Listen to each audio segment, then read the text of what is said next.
ತ್ರಿವರ್ಣ ನ್ಯೂಸ್ಗೆ ಸ್ವಾಗತ. ನಾನು BM ಹನೀಫ್. ಇದು ಹನಿ ಟ್ರ್ಯಾಕ್. ಸ್ನೇಹಿತರೆ, ಬಳ್ಳಾರಿ ರಿಪಬ್ಲಿಕ್ನಲ್ಲಿ ಮತ್ತೆ ಗುಂಡು ಹಾರಾಟ ನಡೆದಿದೆ. ಗಾಲಿ ಜನಾರ್ದನ ರೆಡ್ಡಿ ಬಂಗಲೆಯ ಮುಂದೆಯೇ ಗುರುವಾರ ರಾತ್ರಿ ರಣರಂಗ ನಿರ್ಮಾಣವಾಗಿದೆ. ಒಂದೆಡೆ ಗಂಗಾವತಿಯ ಬಿಜೆಪಿ ಶಾಸಕ ಗಾಲಿ ಜನಾರ್ದನ್ ರೆಡ್ಡಿ ಬೆಂಬಲಿಗರು, ಇನ್ನೊಂದೆಡೆ ಬಳ್ಳಾರಿಯ ಕಾಂಗ್ರೆಸ್ ಶಾಸಕ ನಾರಾ ಭರತ್ ರೆಡ್ಡಿ ಬೆಂಬಲಿಗರ ಮಧ್ಯೆ ಮಾರಾಮಾರಿ ನಡೆದಿದೆ. ಕಲ್ಲು ತೂರಾಟ, ಪರಸ್ಪರ ತಳ್ಳಾಟ, ಬಡಿಗೆಗಳಲ್ಲಿ ಹೊಡೆದಾಟ, ಕೊನೆಗೆ ಗುಂಡು ಹಾರಾಟ ಎಲ್ಲ ಸೇರಿ ಉದ್ರಿಕ್ತ ಪರಿಸ್ಥಿತಿ ನಿರ್ಮಾಣವಾಗಿದೆ. ಸ್ಥಳಕ್ಕೆ ಬಂದ ಪೊಲೀಸರು ಗುಂಪು ಚದುರಿಸೋದಕ್ಕೆ ಶತಪ್ರಯತ್ನ ಮಾಡಿದ್ದಾರೆ. ಕೊನೆಗೆ ಗಾಳಿಯಲ್ಲಿ ಗುಂಡು ಹಾರಿಸಿದ್ದಾರೆ. ಈ ಮಧ್ಯೆ ಖಾಸಗಿ ಗನ್ಮ್ಯಾನ್ಗಳು ಕೂಡ ಗುಂಡು ಹಾರಿಸಿದ್ದಾರೆ. ಈ ಗುಂಡು ಹಾರಾಟದಲ್ಲಿ ಕಾಂಗ್ರೆಸ್ಸಿನ ಕಾರ್ಯಕರ್ತ ರಾಜಶೇಖರ್ ಅನ್ನೋರು ಪ್ರಾಣ ಕಳ್ಕೊಂಡಿದ್ದಾರೆ. ಪೊಲೀಸರ ಸಹಿತ ಹಲವರು ಗಾಯಗೊಂಡಿದ್ದಾರೆ. ಕಬ್ಬಿಣದ ಅದುರಿನ ಗಣಿಗಾರಿಕೆಯ ಶ್ರೀಮಂತಿಕೆ ತುಂಬಿ ತುಳುಕ್ತಾ ಇರೋ ಬಳ್ಳಾರಿಯಲ್ಲಿ ರೌಡಿ ಗ್ಯಾಂಗ್ಗಳ ಮಾರಾಮಾರಿ, ಗುಂಡು ಹಾರಾಟ, ಘರ್ಷಣೆ ಇದ್ಯಾವುದು ಹೊಸತಲ್ಲ. ಇದಕ್ಕೊಂದು ದೀರ್ಘ ಇತಿಹಾಸವೇ ಇದೆ. ಆದರೆ ಇಬ್ಬರು ಶಾಸಕರ ಬೆಂಬಲಿಗರು ಹೀಗೆ ಬಹಿರಂಗವಾಗಿ ರಸ್ತೆಯಲ್ಲಿ ನಿಂತು ಕಾದಾಟ ನಡೆಸದೆ ಬಹಳ ಸಮಯವಾಗಿತ್ತು ಅಂತ ಕಾಣಿಸುತ್ತೆ. ಅದಕ್ಕೆ ಮಹರ್ಷಿ ವಾಲ್ಮೀಕಿಯ ಪ್ರತಿಮೆಯ ಅನಾವರಣ ಸಮಾರಂಭದ ಬ್ಯಾನರ್ ಕಟ್ಟೋದು ಈ ಸಲ ಒಂದು ನೆಪವಾಯಿತು. ಗುರುವಾರ ರಾತ್ರಿ ಬಳ್ಳಾರಿನಲ್ಲಿ ನಿಜಕ್ಕೂ ಭಯಾನಕ ಪರಿಸ್ಥಿತಿ ಸೃಷ್ಟಿಯಾಗಿತ್ತು. ಗಾಳಿಯಲ್ಲಿ ಗುಂಡಿನ ಮೊರೆತ ನಿರಂತರವಾಗಿ ಕೇಳಿಬಂತು. ಕಲ್ಲು ಬಡಿಗೆಗಳಿಂದ ಹೊಡೆದಾಡುತ್ತಿದ್ದಂತಹ ಗುಂಪುಗಳನ್ನು ಚದುರಿಸೋದಕ್ಕೆ ಪೊಲೀಸರು ಹರಸಾಹಸ ಮಾಡಿದ್ದಾರೆ. ಅಲ್ಲಿನ ಪರಿಸ್ಥಿತಿ ಎಷ್ಟು ಉದ್ವಿಗ್ನವಾಗಿತ್ತು ಅನ್ನೋದನ್ನ ಈ ವಿಡಿಯೋದಲ್ಲಿ ನೀವೇ ನೋಡಿ.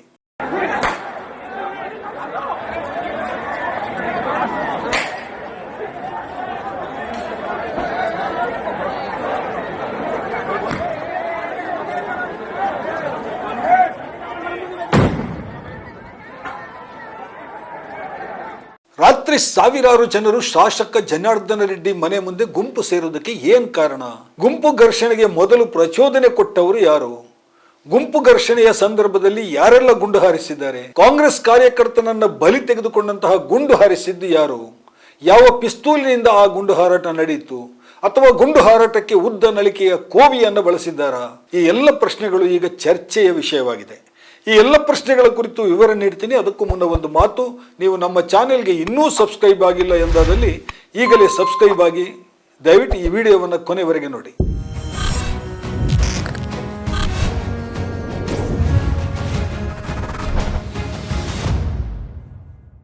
ಸ್ನೇಹಿತರೆ, ಗುಂಪು ಘರ್ಷಣೆ ಒಮ್ಮೆ ಶುರುವಾದರೆ ಅಲ್ಲಿ ಯಾರ ಮಾತನ್ನ ಯಾರು ಕೇಳೋ ಪರಿಸ್ಥಿತಿ ಇರೋದಿಲ್ಲ. ಪ್ರತಿಯೊಬ್ಬರು ತಮ್ಮ ಗುಂಪಿನದ್ದೇ ಸರಿ ಅಂತ ವಾದ ಮಾಡುತ್ತಾರೆ. ಈಗ ಬಳ್ಳಾರಿನಲ್ಲಿ ನಡೀತಾ ಇರೋದು ಅದೇ. ಗುಂಡು ಹಾರಾಟ ನಡೆದಾಗ ಬಿಜೆಪಿ ಶಾಸಕ ಗಾಲಿ ಜನಾರ್ದನ್ ರೆಡ್ಡಿ, ಮಾಜಿ ಸಚಿವ ಶ್ರೀರಾಮುಲು ಮತ್ತು ಕಾಂಗ್ರೆಸ್ ಶಾಸಕ ಭರತ್ ರೆಡ್ಡಿಯ ಬೆಂಬಲಿಗ ಸತೀಶ್ ರೆಡ್ಡಿ ಮೂವರು ಸ್ಥಳದಲ್ಲಿದ್ದರು. ಆದರೆ ರಾಜಶೇಖರನನ್ನು ಬಳಿ ತೆಗೆದುಕೊಂಡಂತಹ ಗುಂಡು ಹಾರಿಸಿದ್ದು ಯಾರು ಅನ್ನೋದು ಈಗ ಇವರ ನಡುವೆ ತೀವ್ರ ವಿವಾದದ ವಿಷಯವಾಗಿದೆ. ಮೊದಲು ಈ ಘಟನೆಯ ಬಗ್ಗೆ ಮೂರೂ ಮಂದಿ ನಾಯಕರು ಏನ್ ಹೇಳ್ತಾರೆ ಅನ್ನೋದನ್ನ ಕೇಳೋಣ. ಇಲ್ಲಿ ಜನಾರ್ದನ್ ರೆಡ್ಡಿ ಮಾತಾಡಿದ್ದಾರೆ, ಕೇಳಿಸ್ಕೊಳ್ಳಿ. ಮನೆ ಮುಂದೆ ಈ ರೀತಿ ಪೋಸ್ಟರ್ಸ್, ಬ್ಯಾನರ್ಸ್ ನಮ್ಮ ಮನೆ ಮುಂದೆ ಹಾಕ್ಲಿಕ್ಕೆ ಪ್ರಯತ್ನ ಮಾಡ್ತಾ ಇದ್ದಾರೆ ಅಂತ ಹೇಳಿದರು. ಇಷ್ಟೊಂದರೊಳಗಡೆ ನಾನು ಶ್ರೀರಾಮುಲು ಅವರಿಗೆ ಫೋನ್ ಮಾಡಿದ್ದೆ. ನಾನು ಶ್ರೀರಾಮುಲು ಮನೆಯಲ್ಲೇ ಇದ್ರು. ತಕ್ಷಣ ಶ್ರೀರಾಮುಲು ಅಲ್ಲಿಗೆ ಬಂದ್ಬಿಟ್ಟು ಅಲ್ಲಿ ಅವನು ಸತೀಶ್ ರೆಡ್ಡಿ ಅವನಿಗೆ ಹೇಳಿದ್ದಾರೆ, ಈ ರೀತಿ ಮನೆ ಮುಂದೆ ಬಂದು ನೀನು ಗಲಾಟೆ ಮಾಡ್ತಾ ಇರೋದು ಕರೆಕ್ಟ್ ಅಲ್ಲ, ನೀನು ಫಸ್ಟ್ ಇಲ್ಲಿಂದ ಹೋಗು ಅಂತ ಹೇಳಿ. ಅಷ್ಟೊಂದರೊಳಗಡೆ ಪೊಲೀಸರು ಕೂಡ ಅವನು ಇಲ್ಲಿಗೆ ಬಂದು ಅರ್ಧ ಗಂಟೆ ಮುಕ್ಕಾಲು ಗಂಟೆ ಆದ್ರೂ ಕೂಡ ಪೊಲೀಸರು ಬಂದಿಲ್ಲ. ಯಾವಾಗ ಶ್ರೀರಾಮುಲು ಅವ್ರ ಗಮನಕ್ಕೆ ಬಂತು, ಶ್ರೀರಾಮುಲು ಪೊಲೀಸರಿಗೂ ತಿಳಿಸಿದ್ರು ಮತ್ತು ಶ್ರೀರಾಮುಲು ಕೂಡ ಸೈಟಿಗೆ ಬಂದ. ಶ್ರೀರಾಮುಲು ಇರೋ ಟೈಮ್ನಲ್ಲಿ ಪೊಲೀಸರು ಕೂಡ ಇದ್ದಾರೆ. ಅವನಿಗೆ ಸತೀಶ್ ರೆಡ್ಡಿಗೆ ಅವ್ರಿಗೆಲ್ಲರಿಗೂ ಕೂಡ ಇಲ್ಲಿಂದ ನೀವು ಜಾಗ ಖಾಲಿ ಮಾಡಿ, ಒಬ್ಬ ದೊಡ್ಡ ನಾಯಕ ಜನಾರ್ದನ್ ರೆಡ್ಡಿ ಅವ್ರ ಮನೆ ಮುಂದೆ ಬಂದು ಈ ರೀತಿ ನೀವು ಗಲಾಟೆ ಮಾಡೋ ಪ್ರಯತ್ನ ಮಾಡ್ತೀರಂದ್ರೆ ಇದು ಕರೆಕ್ಟ್ ಅಲ್ಲ ಅಂತೇಳಿ ಪೊಲೀಸರಿಗೆ ಅವನಿಗೆ ಇಬ್ಬರು ಹೇಳಿದ್ದಾರೆ. ಆದರೂ ಕೂಡ ಬೇಕಂತೇಳಿ ಅವನು ರೋಡಲ್ಲಿ ನಾನು ಸ್ಟ್ರೈಕ್ಗೆ ಕೊಡ್ತೀನಿ ಅಂತೇಳಿ ಒಂದು ನೆಪದಲ್ಲಿ ಸ್ಟ್ರೈಕ್ ಅಂತೇಳಿ ಕುತ್ಕೊಂಡಿದ್ದಾನೆ ಸತೀಶ್ ರೆಡ್ಡಿ. ಅಷ್ಟೊಂದರೊಳಗಡೆ ದೊಡ್ಡ ಸಂಖ್ಯೆಯಲ್ಲಿ, ನೂರಾರು ಸಂಖ್ಯೆಯಲ್ಲಿ ಜನಗಳನ್ನ ಕರೆಸ್ಕೊಂಡಿದ್ದಾರೆ. ಕರೆಕ್ಟ್ ಆಗಿ ನಾನು ಗಂಗಾವತಿಯಿಂದ ಬಂದು ಕಾರಲ್ಲಿ ನಾನು ಇಳಿತಾ ಇದ್ದೀನಿ. ನಾನು ಜನಾರ್ದನ್ ರೆಡ್ಡಿ ಅವರು ಬಂದ್ರು ಅಂತ ಕೂಗ್ತಾ ಇದ್ರೆ ನಾನೇನ್ ಅನ್ಕೊಂಡೆ, ನಮ್ಮ ಹುಡುಗರು ಜನಾರ್ದನ್ ರೆಡ್ಡಿ ಸರ್ ಬಂದ್ರು ಅಂತೇಳಿ ಕೂಗ್ತಾ ಇದ್ದಾರೆ ಸಹಜವಾಗಿ ಅಂತ ನಾನು ಅನ್ಕೊಂಡೆ. ತಕ್ಷಣ ಕಲ್ಲು ತೂರಾಟ ಮತ್ತು ಫೈರಿಂಗ್ ಸ್ಟಾರ್ಟ್ ಆಯ್ತು. ಎಸ್, ಜನಾರ್ದನ್ ರೆಡ್ಡಿ ಹೇಳ್ತಾ ಇದ್ದಾರೆ, ನಮ್ಮ ಮನೆ ಮುಂದೆ ದಾರಿಗೆ ಅಡ್ಡಲಾಗಿ ಬ್ಯಾನರ್ ಕಟ್ಟಬೇಡಿ ಅಂತ ಅವರಿಗೆ ಮನವಿ ಮಾಡಿದೆವು. ಭರತ್ ರೆಡ್ಡಿ ಕಡೆಯವರು ಕೇಳಲಿಲ್ಲ, ಜಗಳಕ್ಕೆ ಬಂದ್ರು. ಭರತ್ ರೆಡ್ಡಿ ಬೆಂಬಲಿಗ ಸತೀಶ್ ರೆಡ್ಡಿ ಕಡೆಯವರು ಗುಂಡು ಹಾರಿಸಿದ್ದಾರೆ. ಕಿತ್ತು ಹಾಕಿದ ಬ್ಯಾನರ್ ಅನ್ನ ಮತ್ತೆ ಕಟ್ಟಿಸ್ತೀವಿ ಅಂತ ಸತೀಶ್ ರೆಡ್ಡಿ ಜನರ ಗುಂಪನ್ನ ಕರ್ಕೊಂಡ್ಬಂದು ನನ್ನ ಮನೆ ಮೇಲೆ ದಾಳಿ ಮಾಡಿದ್ದಾರೆ. ಜನಾರ್ದನ್ ರೆಡ್ಡಿ ಮನೆ ಮುಂದೆ ನೂರಾರು ಬೆಂಬಲಿಗರನ್ನ ಕರ್ಕೊಂಡ್ಬಂದು ಕುರ್ಚಿ ಹಾಕೊಂಡು ಕುಳಿತು ಸತೀಶ್ ರೆಡ್ಡಿ ಬ್ಯಾನರ್ ಕಟ್ಟಿಸಿದ್ದು ನಿಜ. ಆ ಸಂದರ್ಭದಲ್ಲಿ ಮಾಜಿ ಸಚಿವ ಶ್ರೀರಾಮುಲು ಸ್ಥಳಕ್ಕೆ ಬಂದಿದ್ದಾರೆ. ಬ್ಯಾನರ್ ತೆರವು ಮಾಡೋದಕ್ಕೆ ಪ್ರಯತ್ನ ನಡೆಸಿದ್ದಾರೆ. ಅಷ್ಟು ಹೊತ್ತಿಗೆ ಜನಾರ್ದನ್ ರೆಡ್ಡಿಯೂ ಸ್ಥಳಕ್ಕೆ ಬಂದಿದ್ದಾರೆ. ಆಗ ಗುಂಡು ಹಾರಾಟ ನಡೆದಿದೆ. ಗುಂಡು ಹಾರಿಸಿದ್ದು ಯಾರು? ರಾಜಶೇಖರ್ ಮೃತಪಟ್ಟದ್ದು ಹೇಗೆ? ಈ ಕುರಿತು ಶ್ರೀರಾಮುಲು ಏನ್ ಹೇಳ್ತಿದ್ದಾರೆ ನೀವೇ ನೋಡಿ. ರಾಜಕಾರಣದಲ್ಲಿ ಗೆಲಿಲಿ ಸೋಲಿಲಿ ನಾವು ಧರ್ಮದ ಪರವಾಗಿದ್ದಂತ ವ್ಯಕ್ತಿಗಳು ಇವತ್ತಂತ ಪರಿಸ್ಥಿತಿಯಲ್ಲಿ ಅವರು ಏನು ಫೈರ್ ಮಾಡಿದಾರೋ, ನಾನು ಐಜಿ ಸಾಹೇಬರಿಗೆ, ಐಜಿ ಮೇಡಮ್ ಅವರಿಗೆ ಒಂದೇ ಮಾತು, ಮೇಡಮ್ ಅವರೇ ಇದು ಕೊಲೆ ಆಗಿದೆ, ಪಾಪ ಒಬ್ಬ ಅಮಾಯಕ ವ್ಯಕ್ತಿ ಅವನು ತೀರ್ಕೊಂಡೋಗಿದ್ದಾನ. ಆ ಮನುಷ್ಯನಿಗೆ ನ್ಯಾಯ ಸಿಗ್ಬೇಕಂದ್ರಿಗಿನ ಯಾರು ಗನ್ನಿಂದ ಯಾರಿಗೆ ಗುಂಡು ಹಾರಿದೆ, ಯಾರು ಆರಿಸಿದಾರ, ಆ ದೇಹದಲ್ಲಿ ಯಾವ ಗುಂಡಿದ್ದೇನೆ ಅದನ್ನು ಪತ್ತೆ ಹಚ್ಚಿರಿ ಅಂತ ಕೇಳಿದ್ದೀನಿ ನಾನು. ಹತ್ರ ಏನು 4 ಮಂದಿ ಗನ್ಮ್ಯಾನ್ ಇದ್ದಾರೆ, ಅವ್ರು ಗಂಗಾವತಿಯಲ್ಲಿ ಇರೋ ಕಾರಣ ಅವ್ರಿಗೆ 4 ಗನ್ಮ್ಯಾನ್ ಇದ್ದಾರೆ. ಹಂಗಾಗಿ ಅವ್ರು 4 ಗನ್ಮ್ಯಾನ್ಗಳ ಹತ್ರ, ನಮ್ಮ ಇತ್ತಂತ ಗನ್ಮ್ಯಾನ್ಗಳ ಹತ್ರ, ಸೋಮಶೇಖರ್ ರೆಡ್ಡಿ ಇರೋಂಥ ಗನ್ಮ್ಯಾನ್ಗಳ ಜೊತೆ ಅವ್ರೆಲ್ಲರೂ ಕೂಡ ಬುಲೆಟ್ಗಳು ಎಲ್ಲ ಲೆಕ್ಕ ಇರ್ತತ್ರಿ, ಯಾವ ಮುಚ್ಚಿಡಕ್ಕಾಗಲ್ಲ. ಬುಲೆಟ್ ಎಲ್ಲ ಕೂಡ ಲೆಕ್ಕ ಇರೋಂಥ ಟೈಮಲ್ಲಿ ಅವ್ರು ಲೆಕ್ಕ ಮಾಡ್ಕೊಳ್ಳಲ್ಲ. ಅದು ಬಂದು ಪೊಲೀಸರು ಕೊಡ್ತಾ ಇರೋಂಥ ಬುಲೆಟ್ ಬಂದು 0.35 ಪೊಲೀಸರು ಕೊಡ್ತಾ ಇರೋಂಥದ್ದು. ಇವ್ರು ಆರಿಸಿದಂತ ಗುಂಡು ಯಾವುದು 0.76 ಗುಂಡನ್ನ ಆರಿಸಿದಾರ ಇವತ್ತು. ಹಂಗಾಗಿ ನಾನು ಏನ್ ಹೇಳ್ತಾ ಇದ್ದೀನಿ, ನೀವು ಫೋರೆನ್ಸಿಕ್ ಕೊಡ್ರಿ. ಶ್ರೀರಾಮುಲು ಅವರು ಹೇಳೋ ಪ್ರಕಾರ ಭರತ್ ರೆಡ್ಡಿ ಕಡೆಯವರೇ ಗುಂಡು ಹಾರಿಸಿದ್ದಾರೆ. ಆ ಗುಂಡಿನಿಂದಲೇ ಕಾಂಗ್ರೆಸ್ನ ಕಾರ್ಯಕರ್ತ ರಾಜಶೇಖರ್ ಮೃತಪಟ್ಟಿದ್ದಾರೆ. ಆದ್ರೆ ಕಾಂಗ್ರೆಸ್ ಶಾಸಕ ಭರತ್ ರೆಡ್ಡಿ ಇದನ್ನ ಒಪ್ತಾ ಇಲ್ಲ.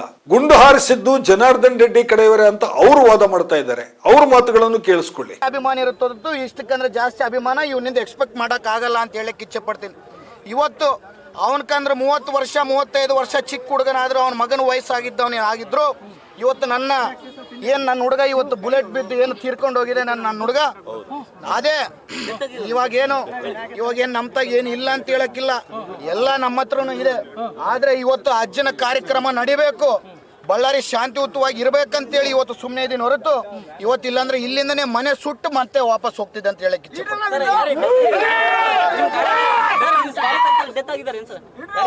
ಹೌದು, ಈಗ ಬುಲೆಟ್ ಬಿದ್ದು ಡೆತ್ ಆಗಿದ್ದಾನೆ.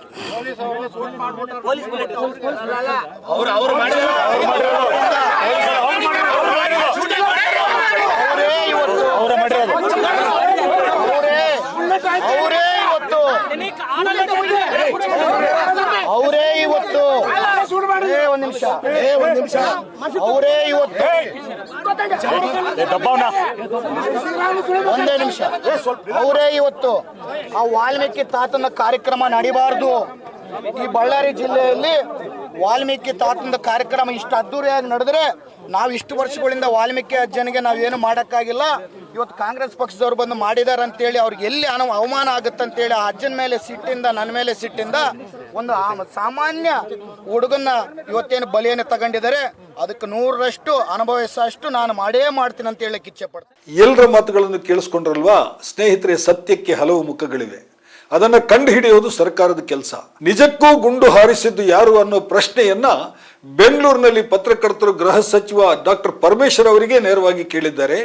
ಅವರು ಕೊಟ್ಟಂತಹ ಉತ್ತರವನ್ನು ಕೇಳಿಸ್ಕೊಳ್ಳಿ. ಕಾರ್ಯಕ್ರಮ ಮಾಡಬೇಕು ಅಂತ ಹೇಳಿ ಅವರು ಏನು ಪೋಸ್ಟರ್ಗಳನ್ನು ಹಾಕಿದ್ರು, ಅದು ಜನಾರ್ದನ್ ರೆಡ್ಡಿ ಅವರ ಮನೆ ಮುಂದೆ ಹಾಕಿದ್ದಾರೆ ಅಂತೇಳಿ ಜನಾರ್ದನ್ ರೆಡ್ಡಿ ಅವರು ಮತ್ತು ಸೋಮಶೇಖರ್ ರೆಡ್ಡಿ ಅವರು, ಶ್ರೀರಾಮುಲು ಅವರು, ಅವರ ಬೆಂಬಲಿಗರೆಲ್ಲ ಆ ಪೋಸ್ಟರ್ಗಳನ್ನು ಕಿತ್ತಾಕಿ ಅದಕ್ಕೆ ಸಾರ್ವಜನಿಕ ಸ್ಥಳದಲ್ಲಿ ಹಾಕಿರೋದು. ಅದು ಅವ್ರ ಮನೆ ಮುಂದೆ ಅಂತಂದರೆ ರಸ್ತೆಯನ್ನೆಲ್ಲ ಹಾಕಿದ್ದಾರೆ. ಅದನ್ನು ಕಿತ್ತಾಕಿ ದಾಂಧಲೆ ಮಾಡಿದರು ಅಂತ ಹೇಳಿ ಕಾಂಗ್ರೆಸ್ಸಿನ ಶಾಸಕರು, ಅವರ ಬೆಂಬಲಿಗರು, ಭರತ್ ರೆಡ್ಡಿ, ನಾನಾ ಭರತ್ ರೆಡ್ಡಿ ಅವರ ಕಡೆಯವರು ಗಲಾಟೆ ಮಾಡ್ಕೊಂಡಿದ್ದಾರೆ. ಇಬ್ಬರು ಗಲಾಟೆ ಮಾಡುವಂಥ ಸಂದರ್ಭದಲ್ಲಿ ಯಾರೋ ಫೈರ್ ಮಾಡಿದರು ಅಂತೇಳಿ, ರಿವಾಲ್ವರಿಂದ ಫೈರ್ ಮಾಡಿದ್ರ ಅಥವಾ ಯಾವುದು ಫೈರ್ ಆರ್ಮು ಸರಿಯಾಗಿ ಮಾಹಿತಿ ನನಗೆ ಸಿಗಬೇಕು. ಅದರಲ್ಲಿ ಒಬ್ಬರು ಸತ್ತಿದ್ದಾರೆ ಅಂತೇಳಿ. ಯಾರು ಫೈರ್ ಮಾಡಿದ್ರು ಅದೆಲ್ಲ ಈಗ ತನಿಖೆ ಮಾಡೋದಕ್ಕೆ ಹೇಳಿದ್ದೇನೆ. ನಾನು ನಮ್ಮ ADGP ಕಳಿಸಿದ್ದೀವಿ, ಲಾ ಆ್ಯಂಡ್ ಆರ್ಡರ್ ADGPನೂ ಕೂಡ ಕಳಿಸಿದ್ದೇನೆ. ಅದು ವರದಿ ಬಂದ ಮೇಲೆ ಎಲ್ಲ ವಿವರಗಳು ಗೊತ್ತಾಗುತ್ತೆ. ಸ್ನೇಹಿತರೆ, ಈ 3 ಮಂದಿಯ ಹೇಳಿಕೆಯ ಬಗ್ಗೆ ನಾನು ಆಮೇಲೆ ಮಾತಾಡ್ತೀನಿ. ಬಳ್ಳಾರಿಯಲ್ಲಿ ಒಂದು ಕಾಲದಲ್ಲಿ ಗಣಿಗಾರಿಕೆಯ ಗೂಂಡಾಗಿರಿ ಅವ್ಯಾಹತವಾಗಿ ನಡೀತಾ ಇತ್ತು. ಅಕ್ರಮವಾಗಿ ಕಬ್ಬಿಣದ ಅದುರು ಸಾಗಿಸಿ ಸರ್ಕಾರದ ಬೊಕ್ಕಸಕ್ಕೆ ಕೋಟ್ಯಾಂತರ ರೂಪಾಯಿ ವಂಚನೆ ಮಾಡಿದ ಕೇಸ್ನಲ್ಲಿ ಜನಾರ್ದನ ರೆಡ್ಡಿ ಜೈಲು ಸೇರಿದ್ದು ಆಗಿದೆ. ಬಳ್ಳಾರಿಯಿಂದ ಅವರನ್ನ ಗಡೀಪಾರು ಮಾಡಿದ್ದು ಕೂಡ ಆಗಿದೆ. ಬಳಿಕ ಸುದೀರ್ಘ ಕಾನೂನು ಹೋರಾಟ ನಡೆಸಿ ಅವರು ಜೈಲಿನಿಂದ ಹೊರಬಂದಿದ್ದಾರೆ. ಆ ಬಳಿಕ ಗಂಗಾವತಿಯಲ್ಲಿ ಸ್ಪರ್ಧಿಸಿ MLA ಕೂಡ ಆಗಿದ್ದಾರೆ. ಒಂದು ಕಾಲದಲ್ಲಿ ರಾಜಕೀಯವಾಗಿ ಬಳ್ಳಾರಿ ಬಿಜೆಪಿಯ ಭದ್ರಕೋಟೆ ಆಗಿತ್ತು. ಅಲ್ಲಿ ರೆಡ್ಡಿ ಬ್ರದರ್ಸ್ ಕಾರುಬಾರನ್ನು ತಡೆಯುವವರೇ ಇರಲಿಲ್ಲ. ಜನಾರ್ದನ ರೆಡ್ಡಿ, ಶ್ರೀರಾಮುಲು ಮತ್ತು ಸೋಮಶೇಖರ ರೆಡ್ಡಿ ಈ ತ್ರಿಮೂರ್ತಿಗಳು ಬಳ್ಳಾರಿಯ ರಾಜಕೀಯವನ್ನು ಸಂಪೂರ್ಣ ತಮ್ಮ ನಿಯಂತ್ರಣದಲ್ಲಿ ಇಟ್ಕೊಂಡಿದ್ರು. ಆದರೆ ಈಗ ಪರಿಸ್ಥಿತಿ ತಿರುವು ಮುರುವಾಗಿದೆ. ರೆಡ್ಡಿ ಬ್ರದರ್ಸ್ ಗಣಿಗಾರಿಕೆ ಅಕ್ರಮಗಳ ವಿರುದ್ಧ ಬಳ್ಳಾರಿಯಿಂದ ಬೆಂಗಳೂರಿಗೆ ಸುದೀರ್ಘ ಪಾದಯಾತ್ರೆ ನಡೆಸಿಯೇ ಒಂದು ಕಾಲದಲ್ಲಿ ಸಿದ್ದರಾಮಯ್ಯ ಮುಖ್ಯಮಂತ್ರಿ ಆದರು. ಈಗ ಬಳ್ಳಾರಿನಲ್ಲಿ ಕಾಂಗ್ರೆಸ್ ಗಟ್ಟಿ ನೆಲೆ ಪಡ್ಕೊಂಡಿದೆ. ಜಿಲ್ಲೆಯ 5 ಅಸೆಂಬ್ಲಿ ಕ್ಷೇತ್ರಗಳಲ್ಲಿ ಈಗ ಕಾಂಗ್ರೆಸ್ಸಿನ ಶಾಸಕರಿದ್ದಾರೆ. ಬಿಜೆಪಿಗೆ ದೊಡ್ಡ ಶಕ್ತಿ ತುಂಬಿದ್ದಂತಹ ನಾಯಕ ಸಮುದಾಯದ ಶ್ರೀರಾಮುಲು ಕೂಡ ಚುನಾವಣೆಯನ್ನ 2 ಬಾರಿ ಸೋತಿದ್ದಾರೆ. ಈಗ ಬಳ್ಳಾರಿ ರಿಪಬ್ಲಿಕ್ನ ನಿಯಂತ್ರಣಕ್ಕಾಗಿ ಬಿಜೆಪಿ ಶತಪ್ರಯತ್ನ ನಡೆಸ್ತಾ ಇದೆ. ಜನಾರ್ದನ ರೆಡ್ಡಿ ಚುನಾವಣೆ ಗೆದ್ದು ಶಾಸಕರಾದದ್ದು ಪಕ್ಕದ ಜಿಲ್ಲೆಯ ಗಂಗಾವತಿಯಿಂದ.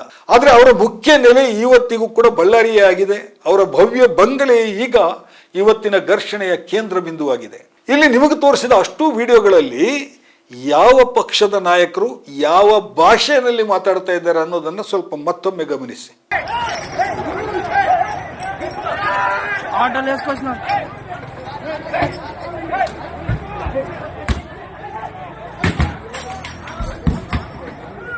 ರೆಡ್ಡಿ ಬ್ರದರ್ಸ್ ಮತ್ತು ಶ್ರೀರಾಮುಲು ಒಂದು ಕಾಲದಲ್ಲಿ ಬಾಹುಬಲಿಗಳಾಗಿ ಹೇಗೆಲ್ಲ ಮೆರೆದಿದ್ದಾರೆ, ರೌಡಿಸಂ ಅನ್ನು ತಮ್ಮ ರಾಜಕೀಯಕ್ಕೆ ಹೇಗೆ ಬಳಸಿಕೊಂಡಿದ್ದಾರೆ ಅನ್ನೋದು ಹಳೆ ಕತೆ, ಅದು ನಿಮಗೆಲ್ಲ ಗೊತ್ತೇ ಇದೆ. ಈಗ ಕಾಂಗ್ರೆಸ್ಸಿನ ಶಾಸಕ ಭರತ್ ರೆಡ್ಡಿ ಕೂಡ ಅದೇ ರೌಡಿಸಂ ಭಾಷೆಯನ್ನು ಬಳಸ್ತಾ ಇರೋದು ಏನನ್ನ ಸೂಚಿಸ್ತಾ ಇದೆ? ಭರತ್ ರೆಡ್ಡಿಯ ತಂದೆ ನಾರಾಯಣ ರೆಡ್ಡಿ ಕ್ರಿಮಿನಲ್ ಇತಿಹಾಸದ ಬಗ್ಗೆಯೂ ಕೂಡ ಇಲ್ಲಿ ಸಾಕಷ್ಟು ದಂತಕಥೆಗಳಿವೆ. ರೌಡಿಸಂ ಅನ್ನೋದು ಇಲ್ಲಿಯ ರಾಜಕೀಯಕ್ಕೆ ಯಾಕೆ ಅನಿವಾರ್ಯ ಆಗ್ತಾ ಇದೆ ಅಂತ ಬಳ್ಳಾರಿಯ ಮತದಾರರು ಈಗ ಯೋಚಿಸಬೇಕಿದೆ. ಕಬ್ಬಿಣದ ಅದಿರಿನ ಅಕ್ರಮ ಗಣಿಗಾರಿಕೆಯ ಶ್ರೀಮಂತಿಕೆಯ ದರ್ಪ ಇಲ್ಲಿ ಎದ್ದು ಕಾಣಿಸ್ತಾ ಇರೋದು ಗಮನಾರ್ಹ ಸಂಗತಿ. ಸ್ನೇಹಿತರೆ, ಒಂದು ಕಾಲದಲ್ಲಿ ಕನ್ನಡದ ಮೊದಲ ಪತ್ರಿಕೆಗೆ ಆಶ್ರಯ ಕೊಟ್ಟದ್ದು ಇದೇ ಬಳ್ಳಾರಿ. ಮಂಗಳೂರು ಸಮಾಚಾರ ಕನ್ನಡದ ಮೊದಲ ಪತ್ರಿಕೆ. ಮಂಗಳೂರಿನಲ್ಲಿ ಆರಂಭವಾದ ಆ ಪತ್ರಿಕೆ ಕೆಲವೇ ಸಮಯದಲ್ಲಿ ಬಳ್ಳಾರಿಗೆ ವಲಸೆ ಹೋಯಿತು. ಬಳ್ಳಾರಿ ಅದಕ್ಕೆ ಆಶ್ರಯ ಕೊಡ್ತು. ಅಲ್ಲಿಂದ ಕನ್ನಡ ಸಮಾಚಾರ ಅಂತ ಆ ಪತ್ರಿಕೆ ಪ್ರಕಟವಾಯಿತು. ಕನ್ನಡ ಪತ್ರಿಕೋದ್ಯಮದ ಇತಿಹಾಸದಲ್ಲಿ ಬಳ್ಳಾರಿಗೆ ಅತ್ಯುತ್ತಮ ಹೆಸರಿದೆ. ಈಗ ನೋಡಿದ್ರೆ ಪತ್ರಿಕೆಯಲ್ಲಿ ಬಳ್ಳಾರಿಯ ಹೆಸರು ಅತ್ಯಂತ ಕೆಟ್ಟ ಕಾರಣಕ್ಕಾಗಿ ಎದ್ದು ಕಾಣಿಸ್ತಾ ಇದೆ. ಅಕ್ರಮ ಗಣಿಗಾರಿಕೆಯ ಧೂಳಿನಲ್ಲಿ ಮುಳುಗಿ ಬೆಂಗಾಡಾಗಿದ್ದ ಬಳ್ಳಾರಿ ಇತ್ತೀಚೆಗೆ ಮೈ ಕೊಡವಿಕೊಂಡು ಹಸಿರು ಪರಿಸರವಾಗಿ ಬದಲಾಗಿದೆ. ಆದರೆ ಗಣಿಗಾರಿಕೆಯ ಜೊತೆಗೆ ತಳುಕು ಹಾಕಿಕೊಂಡಿರೋ ರೌಡಿಸಂ ಈಗ ಮತ್ತೆ ಅಲ್ಲಿ ತಲೆ ಎತ್ತಾ ಇರೋ ತರ ಕಾಣಿಸ್ತಾ ಇದೆ. ಅದಾಗದಂತೆ ಸರ್ಕಾರ ತಡೆಯಬೇಕಾಗಿದೆ. ಕಾಂಗ್ರೆಸ್ ಕಾರ್ಯಕರ್ತನ ಈ ಸಾವಿನ ಕುರಿತು ನಿಷ್ಪಕ್ಷಪಾತವಾದಂತಹ ತನಿಖೆ ನಡೆಯಬೇಕು. ತಪ್ಪಿತಸ್ಥರಿಗೆ ಕಠಿಣ ಶಿಕ್ಷೆ ಆಗಬೇಕು. ಇಲ್ಲಿ ಖಂಡಿತವಾಗಲೂ ಪಕ್ಷದ ರಾಜಕೀಯ ಮುಖ್ಯ ಆಗಬಾರದು. ಇದಾಗಿದೆ ಇವತ್ತಿನ ಹನಿ ಟ್ರ್ಯಾಕ್. ಇನ್ನೊಂದು ವಿಷಯದ ಜೊತೆಗೆ ಮತ್ತೆ ನಿಮ್ಮ ಮುಂದೆ ಬರ್ತೇನೆ. ತ್ರಿವರ್ಣ ನ್ಯೂಸ್ನ ಸ್ಪೆಷಲ್ ಸ್ಟೋರಿಗಳನ್ನು ನೋಡ್ತಾ ಇರಿ. ನಮಸ್ಕಾರ.